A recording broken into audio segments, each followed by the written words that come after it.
நல்லா இருக்கா? Hi friends, இன்றைக்கி நைட்டு டின்னர் என்ன பார்த்தீங்கன்னா இட்லி வெந்துட்டுருக்கு. ஸோ இது வந்து நான் பன்னீர் பட்டர் மசாலா பண்ணியிருந்தேன். அந்த கிரேவி இருந்துச்சா, ஸோ நான் என்ன பண்ணேன், அந்த கொஞ்சமாக அந்த கடைசியாக இருக்கும் இல்லையா, அதில் வந்து கொஞ்சம் கிரேவி ஆட் பண்ணிவிட்டு இதில் வந்து இந்த மக்ரோனியை வந்து இந்த மாதிரி இருக்கு இல்லையா, அதை நான் வந்து உப்பும் எண்ணெயை ஊற்றி நல்லா கொதிக்க வச்சு இதில் ஒரு 5 நிமிஷம் போட்டு வேக வச்சு வடிகட்டிட்டு இதில் கிளறிக்கிட்டு இருக்கேன்.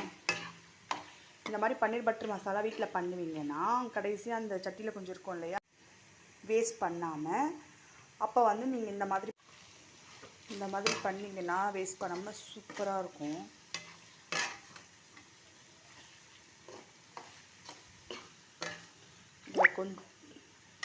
இதில் கொஞ்சமாக நீங்கள் பன்னீர் துருவி போடலாம். ஆனால் நான் வந்து ஏற்கனவே பண்ணது இங்கே பாருங்கள், அந்த ஒரு பன்னீரில் அங்கங்கே இருக்க ஒரு 2-3 தான் வச்சுருக்கேன்.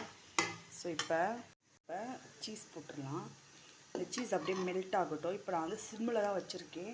இந்த லைட்டாக அந்த ஹீட்டில் உருகுனதுக்கப்புறம் நம்ம ஆஃப் பண்ணிவிட்டு சர்வ் பண்ணால் செம்மையாக இருக்கும் ஃப்ரெண்ட்ஸ்.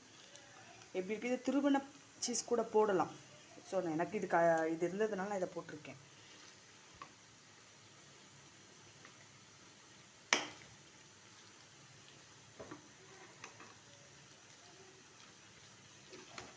சின்ன பிள்ளைங்களுக்கு அந்த சீஸு பன்னீர் இந்த மாதிரி பண்ணி கொடுக்கும்போது அதுங்க சாப்பிடவும் செய்யும், ஹெல்த்தாகவும் இருக்கும், நல்ல டேஸ்டியாக இருக்கும். ஃப்ரெண்ட்ஸ், செஞ்சு பார்த்துட்டு எனக்கு எப்படி இருக்குன்னு சொல்லுங்கள். இதே மாதிரி பாய்.